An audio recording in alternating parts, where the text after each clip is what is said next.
Hello my dear students, good morning. Welcome to our channel and in my class again. आज के lecture में अपन देखेंगे line and angle का lecture number 2, ठीक है, जिसमें अपन बात करेंगे इंट्रोडक्शन से थोड़ा सा आगे वाले पोर्शन की, लेकिन यहाँ पे भी अपन बेसिक चर्चा करेंगे, ठीक है। एक्सरसाइज अपन सॉल्व करेंगे, लेकिन अभी सबसे पहले बेसिक चर्चा, क्योंकि ये हमारा ज्योमेट्री का चैप्टर है और ज्योमेट्री का समझ के मान के चलिए बेसिक एकदम पार्ट है। कैसा पार्ट है? बेसिक पार्ट है, ठीक है। यहीं से आप समझ सकते हैं कि ज्योमेट्री स्टार्ट होती है। तो हम लोग ने पिछले लेक्चर में, प्रीवियस लेक्चर में इसका इंट्रोडक्शन पोर्शन देखा था, जिसमें अपन ने कुछ बेसिक चर्चा की थी। मैं रिवाइज कराता हूँ, अपन ने क्या पढ़ा था। हमने पढ़ा था पॉइंट के बारे में, ठीक है। पॉइंट क्या होता है, तो मैंने बताया था पॉइंट एक फाइन डॉट होता है। इसकी कोई आइडियल डेफिनेशन नहीं होती है। पॉइंट को हम बोल सकते हैं जैसे किसी पेंसिल की या पेन की जो नोक होती है, उसको अपन पॉइंट बोल सकते हैं, ऐसा बोल सकते हैं। या फिर यहाँ पे बोल सकते हैं ये क्या है, एक फाइन डॉट है, ठीक है।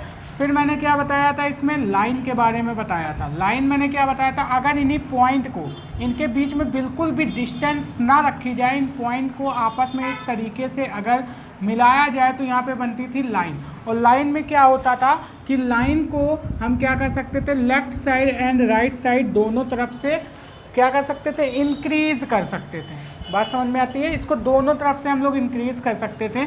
और इसका जो डोनेशन मतलब कि डिनोट जैसे करते थे, इसका डिनोट कैसे करते थे इसको, तो इसको अगर डिनोट करते हैं, मान लीजिए ये ए है, ये बी है, तो इसको जो डिनोट करने का तरीका होता था, तो ये होता था ए बी के ऊपर इस तरीके का सिंबल। ये जो सिंबल है, यही सिंबल आपको दिखाता है कि ये क्या दिखा रहा है, लाइन दिखा रहा है। बात समझ में आ रही है? यानी अगर किसी लाइन को डिनोट करना हो हमको, तो हम इस तरीके से डिनोट करेंगे। ये जो अपन का सिंबल है, ये दिखा रहा है कि हम किसको रिप्रेजेंट कर रहे हैं, लाइन को रिप्रेजेंट कर रहे हैं। इतनी बात आपको समझ में आती है।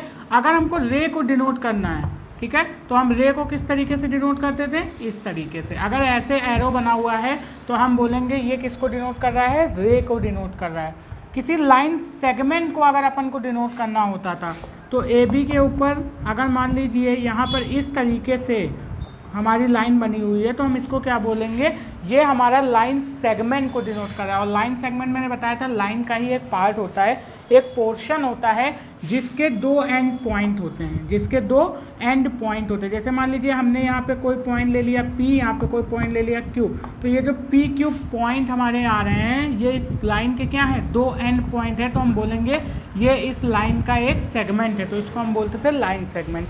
ये सारी बेसिक बातें मैं अपने प्रीवियस लेक्चर में कर चुका हूँ, ठीक है। तो अगर आपने हमारा प्रीवियस लेक्चर नहीं देखा है, तो आप हमारे यूट्यूब चैनल पे प्लेलिस्ट में जाकर हमारा पहला लेक्चर देख सकते हैं।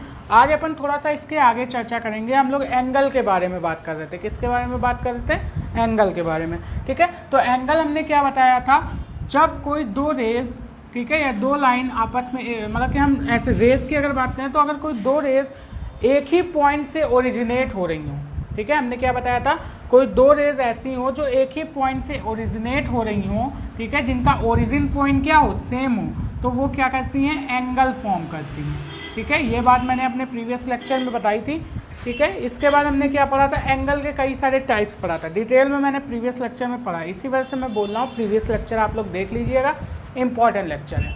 बात समझ में आती है, आपको अच्छे से फील आएगी। तो इसमें फिर मैंने टाइप्स ऑफ एंगल पढ़ा था। टाइप्स ऑफ एंगल में मैंने 6 टाइप्स के एंगल देखे थे। कौन कौन से? सबसे पहला मैंने देखा था ऑब्ट्यूस एंगल, ठीक है।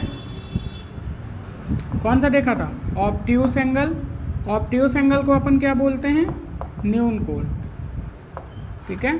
ऑब्ट्यूस एंगल देखा था, सॉरी ऑब्ट्यूस नहीं, acute angle, sorry acute angle देखा था। एक्यूट एंगल को बोलते हैं न्यून कोण। ऑब्ट्यूस एंगल हमने इसके आगे पढ़ा था, उसको बोलते हैं अपन अधिक कोण। हिंदी वाले बच्चे ध्यान देंगे, ठीक है। तो एक्यूट एंगल पढ़ा था, हमने बोला था अगर कोई एंगल, कोई रे है जो एंगल फॉर्म करती हैं, और वो एंगल अगर 90 डिग्री से कम आता है तो ऑब्ट्यूस एंगल होगा। दूसरा हमने पढ़ा था अगर 90 डिग्री होता है, अगर थीटा की वैल्यू 90 डिग्री, यानी जो एंगल फॉर्म हो रहा है वो इस तरीके से फॉर्म होता है, यानी ये जो थीटा आता है ये कितना होता है, 90 डिग्री होता है, तो हम बोलते हैं राइट एंगल ट्रायंगल। ये कौन सा ट्रायंगल है, सॉरी राइट एंगल है। ये कौन सा एंगल है हमारा, राइट एंगल है। ये बात अपन समझते हैं। अगर ये किसी ट्रायंगल में बना हो तो हम बोलते थे ये राइट एंगल ट्रायंगल है। अभी ट्रायंगल में हम अपन पढ़ेंगे इस टाइप का ट्रायंगल जिसका एक एंगल क्या होता है 90 डिग्री, तो हम उसको क्या बोलते हैं, राइट एंगल ट्रायंगल बोलते हैं। लेकिन ये जो एंगल बनता है ना, ये वाला एंगल, अगर ये 90 डिग्री है तो हम बोलेंगे ये कैसा एंगल है, राइट एंगल है। ठीक है, इसी के बाद हमने क्या पढ़ा था, अगर थीटा ग्रेटर देन हो जाए 90 डिग्री, यहाँ पे लेस देन था, एक्यूट में क्या था, थीटा लेस देन था, उल्टा साइन बना दिया, थीटा क्या था, लेस देन था 90 डिग्री। तो अगर थीटा लेस देन होगा 90 डिग्री तो एक्यूट एंगल, अगर थीटा ग्रेटर देन होगा 90 डिग्री, थीटा क्या है, ग्रेटर देन है 90 डिग्री, तो हमारा जो एंगल फॉर्म होता था वो फॉर्म होता था ऑब्ट्यूस एंगल। कौन सा एंगल, ऑब्ट्यूस एंगल। ये सब मैं बेसिक चर्चा कर रहा हूँ, ऑब्ट्यूस एंगल ऐसे बनाया था मैंने, ये सारी बातें पिछले लेक्चर की हैं। ठीक है, लेकिन ये हमारा 180 डिग्री से मतलब कि कम होता था, थीटा 90 से तो ज़्यादा होता था लेकिन 180 डिग्री से कम होता था, तो हम इसको क्या बोलते थे, ऑब्ट्यूस। अगर 180 डिग्री बनता था तो हम लोग इसको क्या बोलते थे, स्ट्रेट एंगल। क्या बोलते थे भाई साहब, स्ट्रेट एंगल बोलते थे। ठीक है, अगर 180 डिग्री से ज़्यादा हो जाता था तो इसको रिफ्लेक्ट एंगल बोलते थे, रिफ्लेक्स। कौन सा एंगल, रिफ्लेक्स एंगल। और अगर ये 360 डिग्री होता था तो उसको हम लोग बोलते थे कौन सा एंगल भाई साहब, हाँ, कंप्लीट एंगल। ये 6 टाइप के एंगल पढ़े थे। अब इसके आगे चर्चा करते हैं, इसके आगे की बात करते हैं। ठीक है, तो हमने कौन कौन से एंगल की अभी चर्चा कर ली, ऑब्ट्यूस की, ठीक है, एक्यूट की, ठीक है, राइट की, राइट एंगल की, रिफ्लेक्स एंगल की, कंप्लीट एंगल की। ठीक है, ये सारी हमने चर्चा कर ली। और कौन सा एक एंगल बचा, स्ट्रेट एंगल की। ये सारी अपन ने चर्चा कर ली 6 एंगल के बारे में। अब हम लोग पढ़ते हैं कुछ थ्योरम से रिलेटेड चीज़ें, जैसे मान लीजिए एंगल के बारे में ही है लेकिन थोड़ा सा आगे पढ़ते हैं। मान लीजिए कोई भी 2 एंगल का सम अगर 90 डिग्री होता है तो ऐसे एंगल को अपन क्या बोलते हैं। एंगल का नेक्स्ट टाइप पढ़ते हैं। इफ़, यहाँ पे आप लोग स्टार बनाएंगे और इसी के आगे कंटिन्यू करेंगे, जो आपने 6 एंगल लिखे थे यहाँ इसके आगे कंटिन्यू करेंगे और लिखेंगे if sum of 2 angle, if sum of 2 angles are 90 degree, then angle कौन सा फॉर्म होता है, उस एंगल को अपन नाम देते हैं कॉम्प्लीमेंट्री एंगल। ठीक है, मैं बेसिक बातें, अभी सारी बातें बेसिक बता रहा हूँ, फर्स्ट लेक्चर में भी और यहाँ पे भी अभी सारी बेसिक चर्चा चल रही है। फिर जब क्वेश्चन करेंगे ना तो इतना मज़ा आने वाला है, आपको क्वेश्चन को देख के इतना ज़्यादा मज़ा आने वाला है, क्योंकि सारे कॉन्सेप्ट आपको आते होंगे, सारी बेसिक चीज़ें आपको आती होंगी, तो क्या आप क्वेश्चन करने में मज़ा नहीं आएगी, आपको बहुत मज़ा आएगी। ठीक है, तो आप बेसिक चर्चा देखते रहिए, ध्यान से समझते रहिए, फिर जब क्वेश्चन करेंगे तब मज़ा आएगी। ठीक है, if the sum of 2 angle are 90 degree, आप तो इसको क्वेश्चन की तरह ही लेके चलिए, बात समझिएगा, आप कॉन्सेप्ट तो समझिए, साथ ही साथ इसको क्वेश्चन की तरह ही लेके चलिए, क्योंकि डायरेक्ट क्वेश्चन में यही सारी चीज़ें डायरेक्ट पूछी जाती हैं क्वेश्चन के अंदर।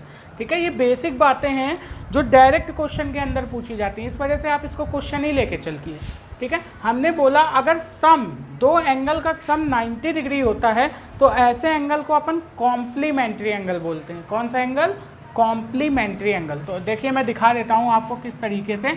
मान लीजिए एक एंगल आपका ऐसे कुछ एंगल फॉर्म होता है, ठीक है, इस तरीके से, ये हमारी कुछ रेज हैं, इस तरीके से हमारा एंगल फॉर्म होता है।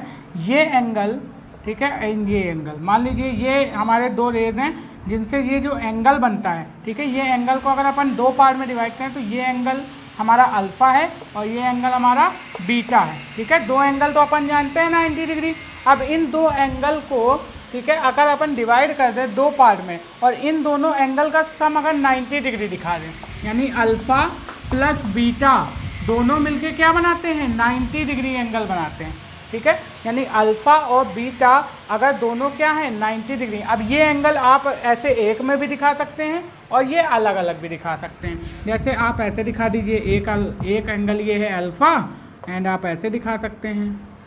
ठीक है, एक एंगल ये है आपका बीटा। तो मान लीजिए ये जो अल्फ़ा और बीटा 2 एंगल हैं, इनका सम अगर 90 डिग्री आता है तो ऐसे एंगल को अपन बोलते हैं कॉम्प्लीमेंट्री एंगल। हम क्या बोलेंगे, इन एंगल को बोलेंगे कॉम्प्लीमेंट्री। ध्यान रखिएगा, कॉम्प्लीमेंट्री एंगल। ठीक है, ये बातें आप लोग ध्यान रखेंगे। इतनी बात आपको समझ में है कि नहीं, बहुत ही इंपॉर्टेंट पॉइंट है, आप लोग इसको ध्यान रखिएगा। ठीक है, कॉम्प्लीमेंट्री एंगल क्या होते हैं, आपको सिंपल सा पूछेगा कि भाई साहब बताइए, अगर कोई कॉम्प्लीमेंट्री एंगल है, आपको एक एंगल दे देगा बोल देगा दूसरा एंगल इसका कॉम्प्लीमेंट्री एंगल है, तो आप दूसरे एंगल की वैल्यू बताइए क्या होगी। आपको अभी मैं क्वेश्चन कराऊंगा इस टाइप के।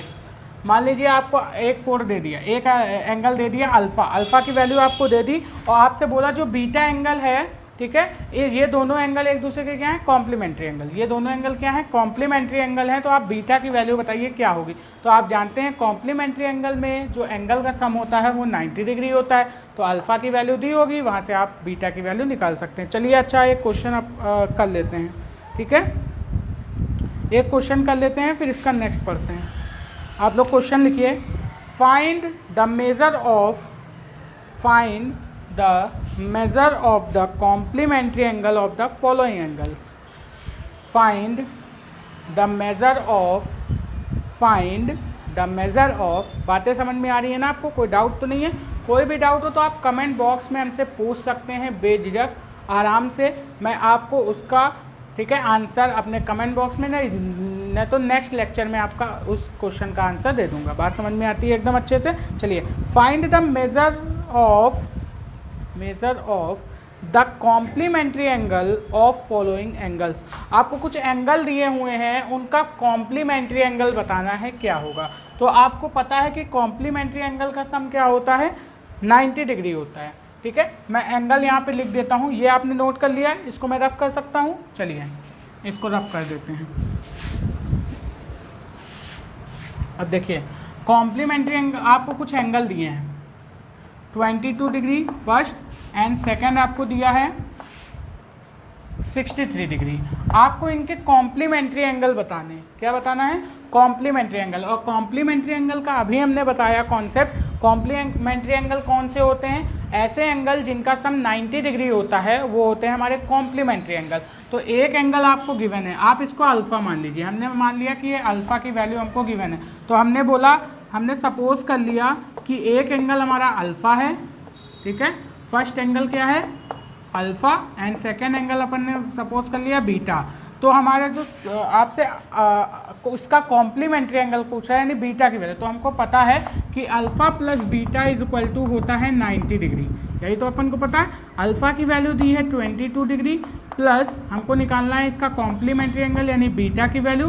तो बीटा की वैल्यू निकालेंगे यहाँ से, तो 90 माइनस का 22 हो जाएगा। तो यहाँ से जब 90 माइनस का 22 करेंगे तो कितना आएगा भाई साहब, जल्दी से करिए, ठीक है। यहाँ 8, यहाँ से आ जाएगा 8 में से 2 6, यानी कि 68। यानी कि इसका जो कॉम्प्लीमेंट्री एंगल आएगा वो कितना आ जाएगा, 68 आएगा। आएगा कि नहीं आएगा, देखिए यहाँ से 10 में से 2 गया 8 आया, यहाँ बचा कितना 8 में से 2 गया तो 6 आया, ठीक है। तो 68 डिग्री आपका क्या हो गया, इस एंगल का कॉम्प्लीमेंट्री एंगल हो गया। बात समझ में आती है। चलिए नेक्स्ट वाला आपसे देखते हैं, सेकंड पॉइंट क्या सेकंड क्वेश्चन क्या बोल रहा है। सेकंड आपको एंगल दिया है 63। अब आपको 63 एंगल दिया है और आपसे बोल रहा है इसका कॉम्प्लीमेंट्री एंगल बताइए। मान हमने सपोज कर लिया ये 63 अल्फ़ा दिया हुआ है, हमसे पूछ रहा है बीटा की, तो हम बोलते हैं कॉम्प्लीमेंट्री एंगल का सम जो होता है वो होता है हमारा 90 डिग्री, ठीक है। तो यहाँ से एक की वैल्यू अपन को दी है तो 63 डिग्री प्लस इसका कॉम्प्लीमेंट्री एंगल बीटा अपन ने सपोज किया है, तो ये हो गया 90। तो बीटा की वैल्यू जब निकालेंगे तो यहाँ से हो जाएगा 90 माइनस 63, ठीक है। अब यहाँ पे 90 में से 63 अपन सब्ट्रैक्ट करेंगे तो यहाँ से हो जाएगा 7 और यहाँ से हो जाएगा 2, यानी 27 डिग्री। तो यहाँ पे जो 63 का कॉम्प्लीमेंट्री एंगल आया वो कितना आया, 27। अगर आपको इसको चेक करना है ना, तो आप जानते हैं कि इनका सम 90 डिग्री होता है। अगर आप 63 में 27 ऐड करेंगे तो 90 आना चाहिए। देखिए 63 में 27 ऐड करिए तो 7 3 10, ठीक है, 6 2 8 1 9, देखिए 90 आ रहा है ना। तो हमको पता है ये आंसर हमारा सही है। बात समझ में आ गई। अगर ये एंगल दिया हो, इसका कॉम्प्लीमेंट्री एंगल पूछा हो, तो आप साफ बता सकते हैं कि भाई साहब एक एंगल अगर हमको दिया हो तो दूसरे एंगल को अगर हम इसमें ऐड कर देते हैं तो उनका सम 90 डिग्री आता है। इस वजह से हम दूसरा कॉम्प्लीमेंट्री एंगल निकाल सकते हैं। इस तरीके से आपको क्वेश्चन आता है, ठीक है, छोटा छोटा बेसिक सा क्वेश्चन। और आपको क्वेश्चन के अंदर भी बोल देता है कि ये बताइए अगर दो रेज हैं, इनके बीच में जो एंगल है वो कॉम्प्लीमेंट्री एंगल है। इस तरीके से आपको क्वेश्चन में भी बोल सकता है, ठीक है। तो आप हमको थीटा की वैल्यू बताइए या फिर कोई आपका अनदर एंगल होगा उसकी वैल्यू बताइए क्या होगी। ये बात आपको समझ में आ गई। अब नेक्स्ट हम लोग देखते हैं। नेक्स्ट आप लोग स्टार बना के पॉइंट लिखेंगे और उसमें क्या लिखेंगे, देखिए नेक्स्ट स्टार बनाइए और पॉइंट लिखिए if sum of two angle, if sum of two angles are 180 degree, अगर दो एंगल का सम हमारा 180 डिग्री है, ठीक है, तब क्या होगा। मान लीजिए हम लोग ऐसा कोई एंगल ले लेते हैं इस तरीके से, 180 डिग्री ऐसे होता है, ठीक है।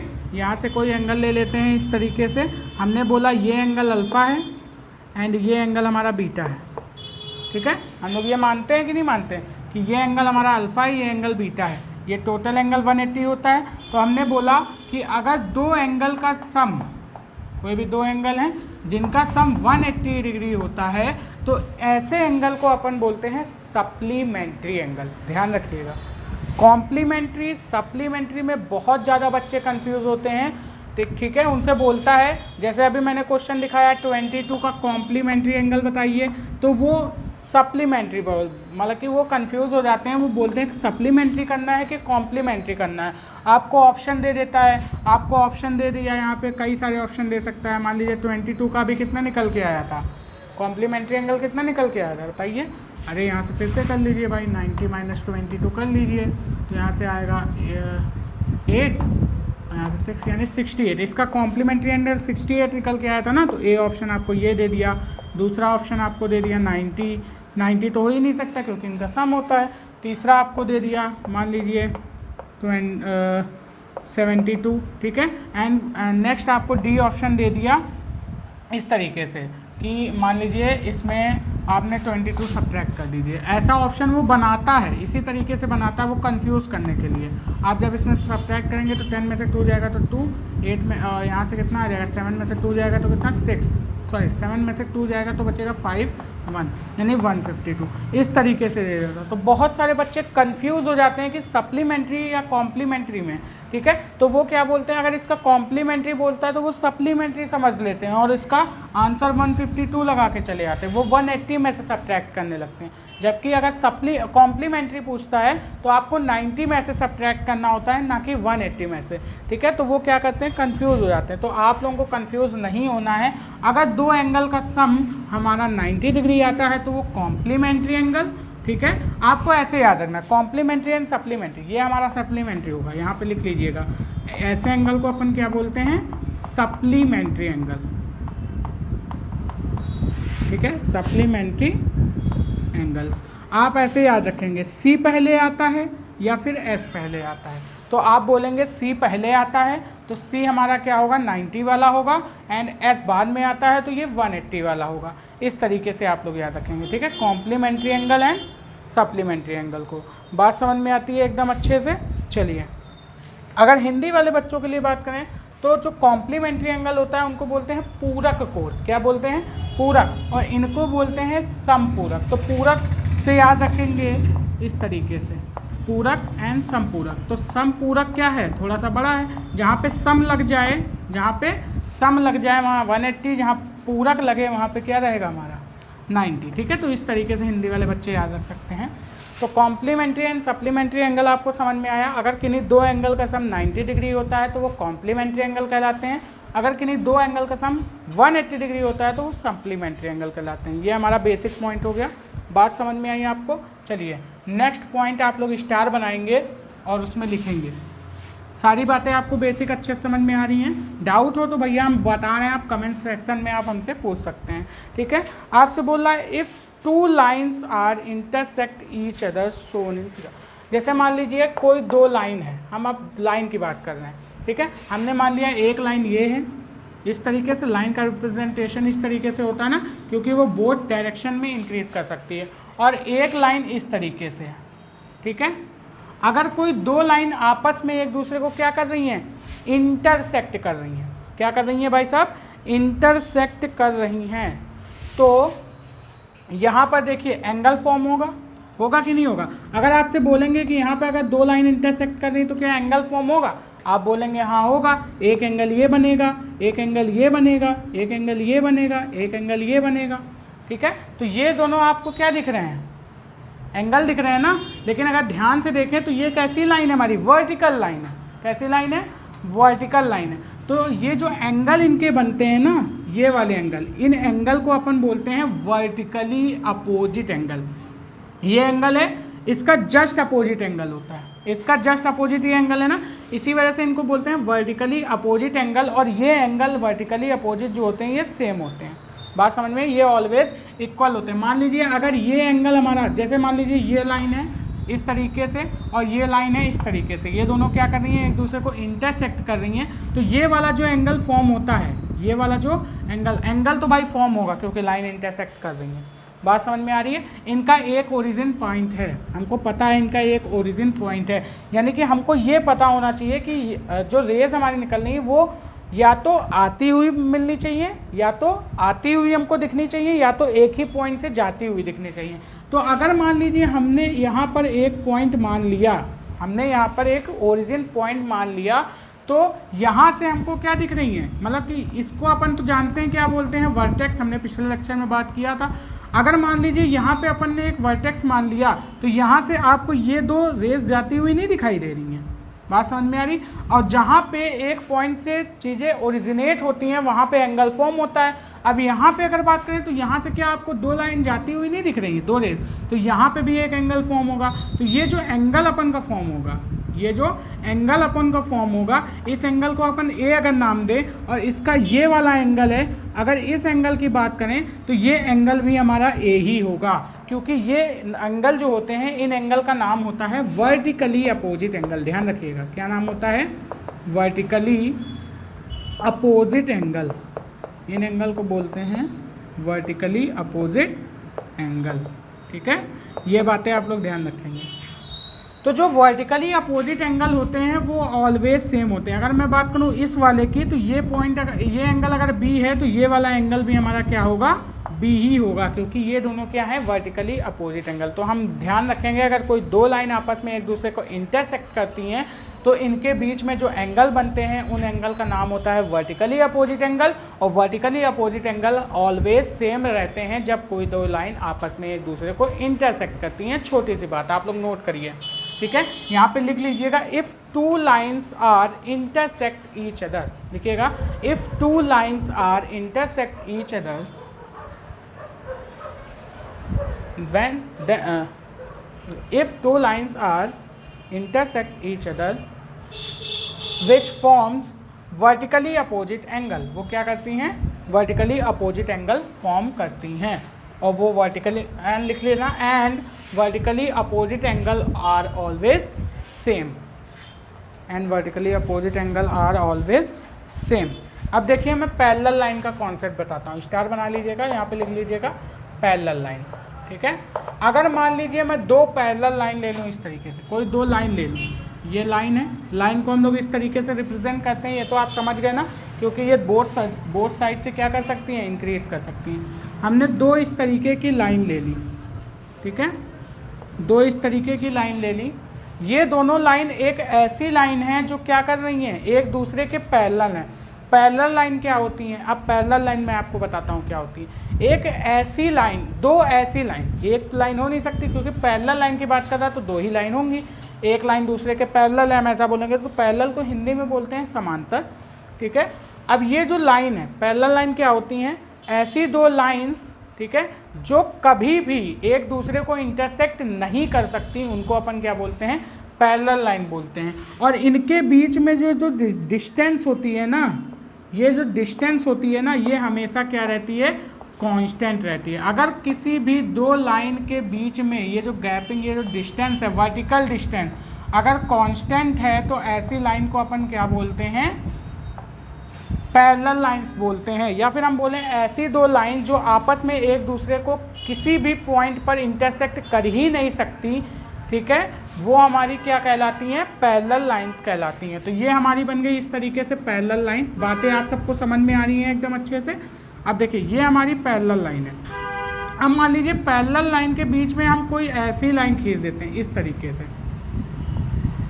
ऐसे एक लाइन खींच देते हैं, ठीक है, पैरेलल लाइन के बीच में हम ऐसे एक लाइन खींच देते हैं। तो ये जो लाइन हमारी होती है, जो इन दोनों लाइन को क्या कर रही है, इन दोनों पैरेलल लाइन को इंटरसेक्ट, ये दोनों जो लाइन है, अगर मैं इनको नाम दूँ ए बी, इनको नाम दूँ सी डी, तो मैं ये बोलूँगा जो ए बी लाइन है और जो सीधी लाइन है ये दोनों कभी भी आपस में एक दूसरे को इंटरसेक्ट नहीं करेंगी, क्योंकि ये कैसी लाइन है, पैरेलल लाइन, ये ध्यान रखिएगा आप लोग। लेकिन ये जो हमने मान लो EF कोई तीसरी लाइन ले ली है जो इनको क्या कर रही है, इंटरसेक्ट कर रही है, तो ऐसी लाइन को बोलते हैं ट्रांसवर्सल लाइन। कौन सी लाइन बोलते हैं, ट्रांसवर्सल लाइन, ठीक है, ट्रांसवर्सल लाइन बोलते हैं।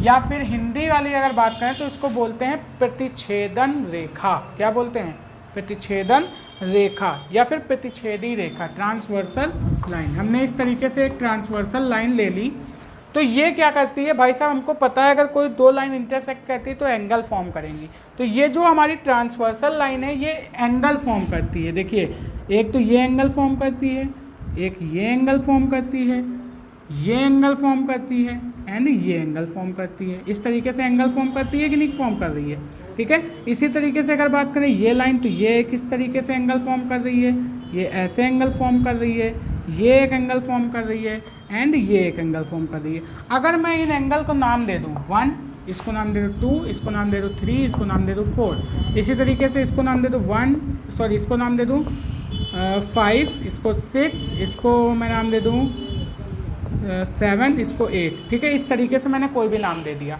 तो हम ये बात बोलेंगे कि ये भाई साहब क्या कर रही है, एंगल्स फॉर्म कर रही है। तो यहाँ पे कॉन्सेप्ट क्या आता है कि जो एंगल 1 होता है ना, जो एंगल 1 होता है ना और जो एंगल 5 होता है, यानी अगर मैं बात करूँ कि दो पैरेलल लाइन है, इनको अगर कोई ट्रांसवर्सल लाइन इंटरसेक्ट कर रही है तो पैरेलल लाइन के एक तरफ ऊपर साइड देखें या नीचे साइड देखें, मतलब कि ये पैरेलल लाइन है, इस पैरेलल लाइन के ऊपर साइड देखें या नीचे साइड देखें, ठीक है। इस पैरेलल लाइन के ऊपर साइड देखें या नीचे साइड देखें, तो जो ऊपर साइड के या नीचे साइड के जो एंगल होते हैं इस पैरेलल लाइन में और इस पैरेलल लाइन में वो बराबर होते हैं, और ऐसे एंगल को अपन बोलते हैं करस्पॉन्डिंग एंगल। जैसे अपन बात करें, अगर हम अपन बात करें एंगल 1 की, और एंगल को जो रिप्रेजेंट करते हैं, हाँ एंगल को रिप्रेजेंट करने का तरीका आप लोग समझ लीजिए। एंगल को जो रिप्रेजेंट करते हैं वो ऐसे रिप्रेजेंट करते हैं, ये साइन होता है एंगल को रिप्रेजेंट करने का, बात समझ में आती है, ठीक है। ये एंगल को रिप्रेजेंट करने का साइन होता है, ये आप लोग ध्यान रखेंगे, ठीक है। तो अगर मैं बात करूँ एंगल 1 की, ठीक है, और एंगल 5 की, एंगल 1 की और एंगल 5 की अगर मैं बात करूं तो ये दोनों एंगल क्या होते हैं, बराबर होते हैं, और इन एंगल को अपन बोलते हैं करस्पॉन्डिंग एंगल। पैरेलल लाइन के ऊपर वाले, ये पैरेलल लाइन के नीचे वाले। अगर मैं बात करूं एंगल 2 की, तो एंगल 2 बराबर होता है एंगल 6 के, क्योंकि ये होता है करस्पॉन्डिंग एंगल, ठीक है। इसी तरीके से अगर मैं बात करूं एंगल 3 की, तो एंगल 3 बराबर होता है एंगल 7 के, और एंगल 4 बराबर होता है हमारा एंगल 8 के। इस तरीके से अपन क्या बोल सकते हैं कि ये सारे हमारे क्या हैं, करस्पॉन्डिंग एंगल हैं। तो आपको ये कॉन्सेप्ट समझ में आया, अगर कोई दो पैरेलल लाइन है वो आपस में, ठीक है, पैरेलल है, और उनको कोई तीसरी लाइन है जो कि ट्रांसवर्सल लाइन है उसको इंटरसेक्ट करती है, तो ये जो एंगल फॉर्म होते हैं पैरेलल लाइन के ऊपर वाले या नीचे वाले, इन एंगल को अपन बोलते हैं करस्पॉन्डिंग एंगल। और ये जो करस्पॉन्डिंग एंगल होते हैं ये हमेशा इक्वल होते हैं, ये हमेशा क्या होते हैं, इक्वल होते हैं। ऐसे एंगल को क्या बोलते हैं, यहाँ पे लिख लीजिएगा, करस्पॉन्डिंग एंगल। बातें समझ में आ रही हैं, बहुत ही बेसिक कॉन्सेप्ट है, इसके बाद क्वेश्चन करेंगे तो मज़ा आएगी, ठीक है। इसको अपन क्या बोलते हैं, ठीक है, इसको अपन क्या बोलते हैं भाई साहब, करस्पॉन्डिंग एंगल, ठीक है। ये बातें आपको समझ में आ गई। नेक्स्ट हम लोग देखते हैं, आगे हम लोग देखते हैं इसी के अंदर सेकंड पार्ट। ये हमारा फर्स्ट केस था करस्पॉन्डिंग एंगल की, अगर कोई दो पैरेलल लाइन हो, उनको कोई ट्रांसवर्सल लाइन इंटरसेक्ट करती है, तो इनके बीच में जो पैरेलल लाइन के ऊपर वाले या नीचे वाले एंगल होते हैं वो आपस में बराबर होते हैं, उन एंगल को हम देते हैं अपन करस्पॉन्डिंग एंगल, ठीक है। ये हमारा फर्स्ट पॉइंट था। अगर इसी में सेकंड पॉइंट की अपन बात करें, सेकंड पॉइंट आप लोग सेकंड पॉइंट डाल के लिखिएगा कि यहाँ पे जो एंगल 4 होता है, जो एंगल 4 होता है वो बराबर होता है एंगल 5 के, जो एंगल 3 होता है वो बराबर होता है एंगल 6 के। यहाँ पे मैं लिख दे रहा हूँ सेकंड पॉइंट में कि जो एंगल 4 है वो बराबर होता है एंगल 5 के, और जो एंगल 3 है वो बराबर होता है एंगल 6 के। इसी तरीके से अगर अपन बात करें तो एंगल 1 जो है वो बराबर होता है एंगल 8 के, और जो एंगल 2 है वो बराबर होता है एंगल 7 के। इस टाइप के एंगल को अपन बोलते हैं अल्टरनेट एंगल। क्या बोलते हैं? Alternate angle. और जब कोई दो पैरेलल लाइन, ठीक है, को एक कोई ट्रांसवर्सल लाइन इंटरसेक्ट करती है तो इनके जो अल्टरनेट एंगल होते हैं वो आपस में भी बराबर होते हैं, मतलब अल्टरनेट एंगल भी आपस में बराबर होते हैं। करस्पॉन्डिंग एंगल क्या होते हैं? जो पैरेलल लाइन के ऊपर नीचे हम लोग कंसीडर करते हैं, यानी एंगल 1 बराबर होता है 5 के, 2 बराबर होता है, ठीक है, 6 है, यही चीज़ तो देखा। और एंगल 3 बराबर होता है 7 के और 4 बराबर होता है 8 के। तो ऐसे एंगल को बोलते हैं करस्पॉन्डिंग। लेकिन अगर हम लोग बात करें नीचे और ऊपर, मतलब कि अगर ऊपर वाली लाइन का नीचे वाला एंगल देखें और नीचे वाली लाइन का ऊपर वाला एंगल देखें, वो भी अपोजिट वाला, अगर इधर का राइट वाला देख रहे हैं तो इधर का लेफ्ट वाला देखें, ऊपर वाले का नीचे वाला लेकिन राइट का, लेकिन नीचे वाले का ऊपर वाला वो भी लेफ्ट का। तो ये वाले जो एंगल होते हैं ये एंगल हमारे कहलाते हैं अल्टरनेट एंगल। कौन से एंगल कहलाते हैं? अल्टरनेट। और ये जो अल्टरनेट एंगल होते हैं ना, ये भी हमारे से क्या होते हैं? ऑलवेज इक्वल होते हैं। तो इनको अपन नाम देते हैं अल्टरनेट एंगल। तो आप सेकंड पॉइंट में लिखिएगा अल्टरनेट एंगल और उसमें ये सारे पॉइंट लिख लीजिएगा ताकि आपको समझ में आ जाए, ठीक है। ये डायग्राम जरूर बना लीजिएगा, ये डायग्राम मतलब कि बहुत ही इंपॉर्टेंट है, इसी से आपको ये समझ में आएंगी बातें। डायग्राम नहीं बनाएंगे तो इसका लिखने से कोई फ़ायदा नहीं है, ठीक है। पहले पॉइंट में आप करस्पॉन्डिंग एंगल डालेंगे, उसमें ये वाले सारी चीज़ें लिखेंगे। दूसरे में आप डालेंगे अल्टरनेट एंगल। कौन सा? Alternate angle. और उसमें अपन आप क्या लिखेंगे? उसमें आप लोग लिखेंगे ये वाला जो बॉक्स अपन ने बनाया है, ठीक है, ये डायग्राम बनाएंगे। इसी में थर्ड पॉइंट लिखते हैं। पहले आप सेकंड नोट करिए फिर थर्ड लिखते हैं, ठीक है। नोट हो गया? चलिए बात करते हैं थर्ड एंगल, थर्ड पॉइंट की। इसी में ये डायग्राम बहुत ही ज़्यादा इंपॉर्टेंट है, इससे आपको तीन केसेस के बारे में पता चलता है, करस्पॉन्डिंग एंगल के बारे में, अल्टरनेट एंगल के बारे में, और जो थर्ड अभी मैं बताने जा रहा हूँ इसका नाम होता है आपका इंटीरियर एंगल, या फिर इसको बोलते हैं अंतःकोण। क्या बोलते हैं? Interior angle. यहाँ पे मैं बता दूँ थर्ड पॉइंट में आप लोग लिखेंगे इंटीरियर एंगल। ये भी बहुत ही ज़्यादा इंपॉर्टेंट है और ये यहीं से आपको समझ में आ जाएगा, ठीक है। इंटीरियर एंगल, हिंदी वाले लिख लेंगे अंतःकोण, ठीक है। तो इंटीरियर एंगल क्या होता है?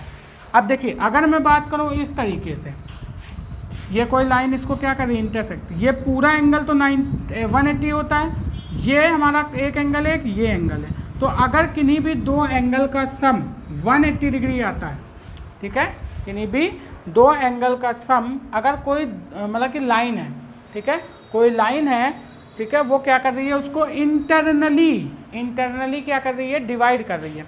अंतःकोण इसी वजह से बोलते हैं कि जो इनका इंटीरियर एंगल होता है, यानी अंदर वाला एंगल होता है। जैसे अपन बात करें इसमें एंगल 3 की और एंगल 6 की, ठीक है, बात समझ में आ रही है। यहाँ पे बात करते हैं किसकी? एंगल 3 की एंड एंगल 6 की, इस तरीके से, नहीं, एंगल 4 की एंड एंगल 6 की। यहाँ पे मैंने डायग्राम इस तरीके से बनाया। तो यहाँ पे अगर बात करें एंगल 4 की और एंगल 6 की, तो ये वाले जो एंगल होते हैं, ठीक है, अगर इनका सम 180 डिग्री हो जाता है, यानी कि ये जो पैरेलल लाइन के नीचे वाला और इस वाली पैरेलल लाइन के ऊपर वाला, यानी अगर मैं बात करूँ एंगल 4 प्लस एंगल 6, यानी कि इनके अंदर, इसी वजह, ये पैरेलल लाइन के अंदर है ना, इसी वजह से इनको इंटीरियर बोलते हैं। इंटीरियर का मतलब अंतःकोण, ठीक है। यानी कि अगर इनके दो अंतःकोणों का योग 180 डिग्री है, यानी कि इनके दो जो इंटरनल एंगल हैं, इनके अगर, ठीक है, दो इंटरनल एंगल के एंगल का सम 180 डिग्री आता है तो उनको अपन बोलते हैं इंटीरियर एंगल या अंतःकोण। बात समझ में आती है? दो अंदर वाले इंटरनल एंगल का सम अगर कितना आ जाता है? 180 डिग्री, तो वो हमारा क्या कहलाएगा भाई साहब? इंटीरियर एंगल कहलाएगा। तो ऐसे एंगल को क्या बोलते हैं? इंटीरियर। वो वाला डायग्राम आप लोग लिख लेंगे। अगर बात करें एंगल 6 और एंगल 5 का सम, यानी कि यहाँ पर बात करें एंगल 3 और प्लस एंगल 5 का सम अगर 180 डिग्री आता है, ठीक है, तो यहाँ पे ये क्या होगा? हमारा इंटीरियर एंगल, यानी एंगल 3 और एंगल 5 का सम क्या कहलाएगा? हमारा इंटीरियर एंगल कहलाएगा। बात समझ में आती है एकदम अच्छे से? कोई डाउट तो नहीं है? तो आज के लिए बस इतना ही रहने देते हैं। आई होप आपको सारे कॉन्सेप्ट अच्छे से समझ में आए होंगे, ठीक है। इंटीरियर आज हमने पढ़ा, जो पिछला कॉन्सेप्ट था उसके बारे में थोड़ा सा रिवाइज किया, और क्या पढ़ा? कुछ थ्योरम पढ़ी हमने। पढ़ा कौन कौन से angle? Complementary angle, supplementary angle, corresponding angle, ठीक है, और अल्टरनेट एंगल, और इसी में पढ़ा इंटीरियर एंगल। बात समझ आई? कॉन्सेप्ट सीखा काफ़ी अच्छा सा, बाकी हम लोग मिलते हैं नेक्स्ट लेक्चर में अपने और भी अच्छे कॉन्सेप्ट के साथ और बेहतरीन क्वेश्चन के साथ। तब तक के लिए best of luck. Bye bye students.